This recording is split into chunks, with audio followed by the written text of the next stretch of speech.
दोस्तों, आज हम जो कहानी एक्सप्लेन करेंगे उसके अंदर देखेंगे एक 16 साल का लड़का अपनी जवानी के जोश को रोक नहीं पाता और एक के बाद एक घर के सभी लड़कियों के साथ घपाघप करता है, जिसके वजह से सभी लड़की प्रेग्नेंट भी हो जाती है। इसलिए लड़का खुद को बचाने के लिए बड़े चालाकी से इन प्रेग्नेंट लड़कियों का दूसरे आदमी से शादी भी करवाता है। आइए देखते हैं ये सब कैसे होता है। तो कहानी की शुरुआत में यहाँ एक तांगा जा रहा होता है जिसपे एक लड़का बैठा होता है जिसका नाम रोजर होता है और वह अपने घर समर वेकेशन की छुट्टियाँ बिताने के लिए जा रहा होता है। उसके साथ एक लेडी होती है जिसका नाम लपिटा होता है। दरअसल रोजर की माँ ने लपिटा से रोजर को लाने के लिए भेजा हुआ था। अब यहाँ रोजर की नजर लपिटा के पपीता पर जाती है। उसका पपीता बार बार रोड सही न होने की वजह से उछल रहा था, जिसे देखकर रोजर की पैंट गीली हो जाती है। लपिटा भी अपने पपीते का स्वाद रोजर को देना चाहती थी। कुछ देर बाद रोजर अपने घर पर पहुँचता है जहाँ उसके फैमिली वाले उसका इंतजार कर रहे थे। तभी रोजर की माँ की नजर उसके पैंट पर जाती है और पैंट गीली होने की वजह पूछती है। तभी वहाँ उसकी मौसी उसके बचाव में कहती है कि जाने दो, इस उम्र में यह सब होता ही रहता है। दरअसल लपिटा के पपीते को देखने की वजह से उसके नल से पानी निकल गया। अब मौसी उसके पैंट को अपने हाथों से साफ कर रही थी। आगे हम रोजर की छोटी बहन बरखा को देखते हैं। बरखा रोजर को जंगल का सैर कराने ले जाती है जहाँ रोजर को लपिटा मिलती है। वह लपिटा से बातें करता है। तभी मिस लपिटा को अचानक से जोर की लग जाती है। यह देखकर रोजर सोचने लगता है कि ये क्या कर रही है। इसके बाद रोजर वहाँ से दूसरी तरफ जाने लगता है। तभी रोजर का पैर फिसल जाता है और वह फिसल कर गिर जाता है। वहाँ उसे किसी महिला के हंसने की आवाज सुनाई देती है और वह देखता है कि उसके ही घर की एक महिला जंगल में घपाघप कर रही होती है। वह लेडी जब रोजर को देखती है तो वह मुस्कुराने लगती है।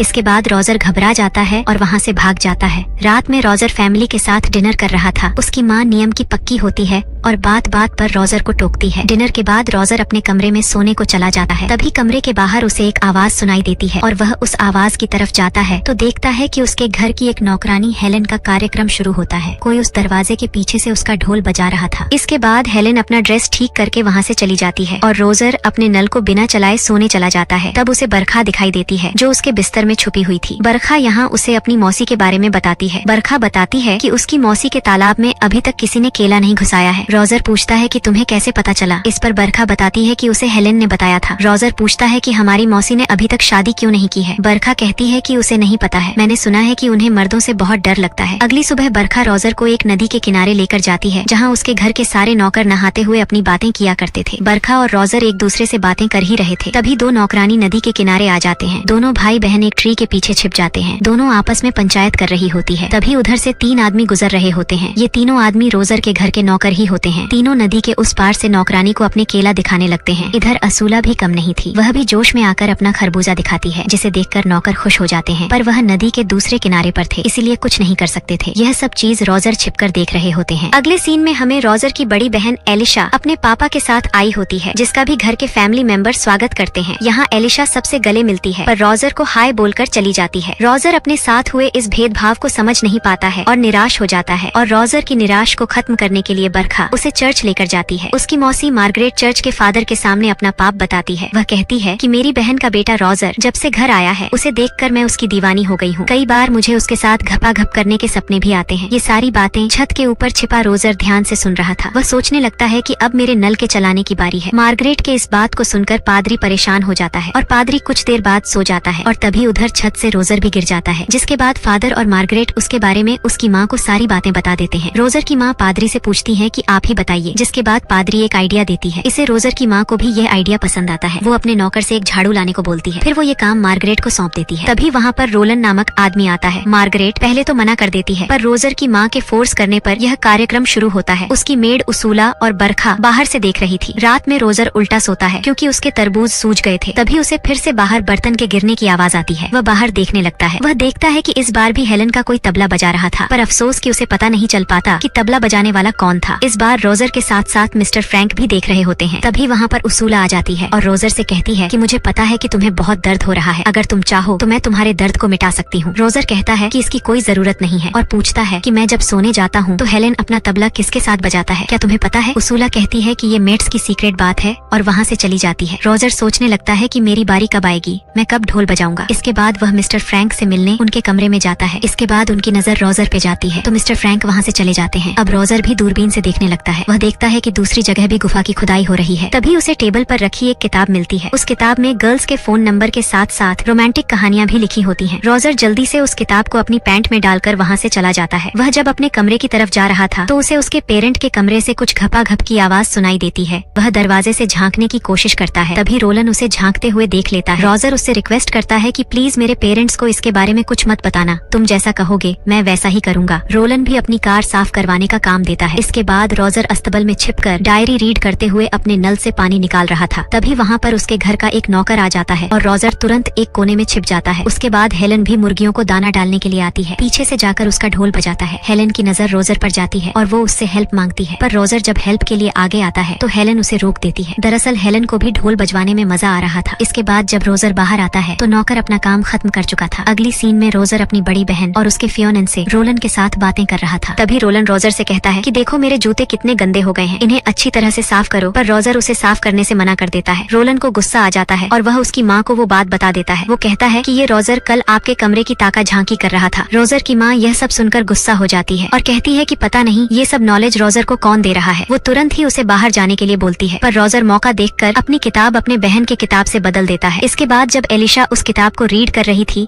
तो रोजर उसे बाहर से देखने लगता है और उसके मन में कामुकता की लहर उठ रही थी। अब उसे शांत कराने के लिए वह उसूला को खोजने लगता है और उसूला जो कि किचन में काम कर रही थी, रोजर लपक के उसूला को पीछे से पकड़ लेता है। उसूला को लगता है कि यह कोई घर का नौकर है, पर रोजर को देखकर उसूला उसे सॉरी कहती है और घपाघप करने के लिए हाँ कर देती है। लेकिन तभी वहाँ एक मोटी सी मेड आ जाती है और रोजर वहाँ से भाग जाता है। अब रोजर को एक गुफा चाहिए था, इसलिए वह लपिटा को याद करता है। वह अब लपिटा की तरफ चल देता है और लपिटा को देखकर पीछे से उसका ढोल बजाने लगता है। मिस लपिटा उसे मना नहीं कर पाती है। तभी बाहर एक डाकिया आता है और कहता है युद्ध चालू हो गया है, जर्मनी ने फ्रांस के ऊपर जंग का ऐलान कर दिया है। यह सुनकर सभी लोग वहाँ पर इकट्ठा हो जाते हैं। रोजर की प्यास फिर से अधूरी रह जाती है क्योंकि अगले दिन उस गांव के सभी मर्दों को जंग में जाना था। रोजर की फैमिली पार्टी करने लगती है, पर मिस्टर फ्रैंक कहता है कि मैं युद्ध करने नहीं जाऊंगा, मुझे अस्थमा है। रोजर को यह बात जब पता चलती है कि उसके घर के सभी मर्द जंग में जाने वाले हैं और वह अकेला घर में रहेगा तो वह भगवान को शुक्रिया कहता है। अब रोजर सबके जाने का इंतजार करने लगता है, पर उस टाइम में जंग में जाने से पहले सारे मर्द अपने बीवियों के साथ जंगल में मंगल किया करते थे। आज की रात सब वही काम कर रहे थे और यहाँ रोजर सबको एंजॉय करते हुए देख रहा था। अगले दिन सभी लोग जंग में चले जाते हैं। रोजर अब सबसे पहले उसूला के पास जाता है। उसूला को रोजर तो पहले से ही पसंद था, इसीलिए वह रोजर को अपनी गुफा का दर्शन देती है और पूरी रात उसूला के पास गुजारता है। उसकी माँ पादरी को बता रही थी कि उसका हस्बैंड उसके साथ अलग अलग पोजीशन में घपाघप करता है। मुझे भी इसमें बहुत मजा आता है, पर मुझे लगता है कि मैं कोई पाप कर रही हूँ। पादरी कहता है कि तुम अपने पति के साथ कुछ भी कर सकती हो, इसे पाप नहीं कहा जा सकता है। अगले सीन में हम रोजर के मेड केट को नदी के किनारे देखते हैं। तभी अचानक से नदी में से रोजर निकलता है और केट को अपनी बातों में फंसाकर घपाघप कर देता है। अब रोजर अपने घर की सभी औरतों के साथ संभोग करना चाहता था। एक दिन रोजर के पिताजी घर आते हैं। दरअसल वो एक कर्नल थे और कभी भी जंग से अपने घर आ जा सकते थे। रात में रोजर की नजर उसकी मौसी मार्गरेट और केट पर जाती है। वो उसके पेरेंट के कमरे में झक रही थी। अब रोजर अपने पेरेंट्स के कमरे में घुस जाता है जहाँ उसके पेरेंट्स पेलन शुरू करने वाले थे। तभी वो रोजर को देखकर चौंक जाते हैं और डांट कर उसे भगा देते हैं। इसके बाद मार्गरेट अपने कमरे में सोने के लिए जाती है और तभी उसे उसके बिस्तर पर रोजर लेटा हुआ दिखाई देता है। रोजर कहता है कि मैं जानता हूँ कि आपके तालाब को कोई खुदाई नहीं की है, इसीलिए मैं आपके तालाब में नहाने आया हूँ। पहले तो मार्गरेट मना कर देती है, पर बाद में उसका भी ढोल बज जाता है। इधर हेलेन फिर से चाय लेकर उस दरवाजे के सामने आती है, पर इस बार वह नौकर गायब था, इसीलिए वह सीधा रोजर के कमरे में चली जाती है। रोजर उससे पूछता है कि तुम इसी टाइम पर ही क्यों आती हो? हेलेन कहती है कि मैं तो बस चाय नाश्ता देने के लिए आती हूँ। फिर वह वहाँ से जाने लगती है। तभी रोजर उसे पीछे से पकड़ लेता है और घपाघप करता है। एक दिन रोजर और बरखा बगीचे में बैठे हुए थे। तभी बरखा कहती है कि देखो कौन जा रहा है। रोजर देखता है कि यह उसकी बहन एलिशा थी। वह बरखा के इशारे को समझ जाता है। वह तुरंत एलिशा के पास पहुंचता है जो कि हॉर्स को घास डाल रही थी। अब रोजर उसके ड्रेस को यहाँ उतारने लगा, पर एलिशा उसे मना करती, पर रोजर नहीं मानता है और वहीं पर दोनों पेलन कार्यक्रम करते हैं। अब रोजर के कमरे में घर की सारी औरतें लाइन लगाए होती हैं और खुद को संतुष्ट करती थी। एक दिन जब रोजर एलिशा के पास होता है तो एलिशा उसे कहती है कि वह प्रेग्नेंट हो गई है। तभी वहाँ से एक प्लेन गुजरता है और इसमें रोलन बैठकर घर आ रहा होता है। दरअसल युद्ध खत्म हो चुका होता है। अब रोजर घर पर आ जाता है और तभी उसके सामने उसूला आ जाती है और कहती है कि वह भी प्रेग्नेंट हो गई है। उसके बाद उसकी मौसी मार्गरेट भी आकर बताती है कि वह भी प्रेग्नेंट हो गई है। रोजर इसके बाद डर जाता है और वह सबसे पहले एलिशा के पास जाता है और उसे रोलन के साथ घपाघप करने के लिए कहता है और उसके बेड के ऊपर नेल पॉलिश लगा देता है। इसके बाद वह अपनी मौसी के पास जाता है और कहता है कि प्लीज आप मिस्टर फ्रैंक शादी कर लो और आपका अच्छी तरह ख्याल रखेंगे। और इसके बाद वह उसूला के पास जाता है और शादी के लिए प्रपोज करता है। लेकिन उसूला ने पहले से ही किसी और के साथ शादी का प्लान बनाया हुआ था। तीनों लेडीज की शादी हो जाती है, लेकिन किसी को कानो कान खबर नहीं होती कि रोजर ने क्या गुल खिलाया था। अब एक दिन रोजर आखिरी बार हेलेन के साथ घपाघप करता है। कुछ दिन बाद रोजर की छुट्टी खत्म हो जाती है। तभी हेलेन वहाँ आती है और कहती है कि मैं भी प्रेग्नेंट हो गई हूँ। रोजर कहता है कि तुम टेंशन मत लो, तुम्हारे लिए मैं एक हस्बैंड का इंतजाम कर दूंगा। हेलेन कहती है कि इसकी कोई जरूरत नहीं है। अगली सुबह रोजर अपने बोर्डिंग स्कूल के लिए रवाना होता है। और दोस्तों,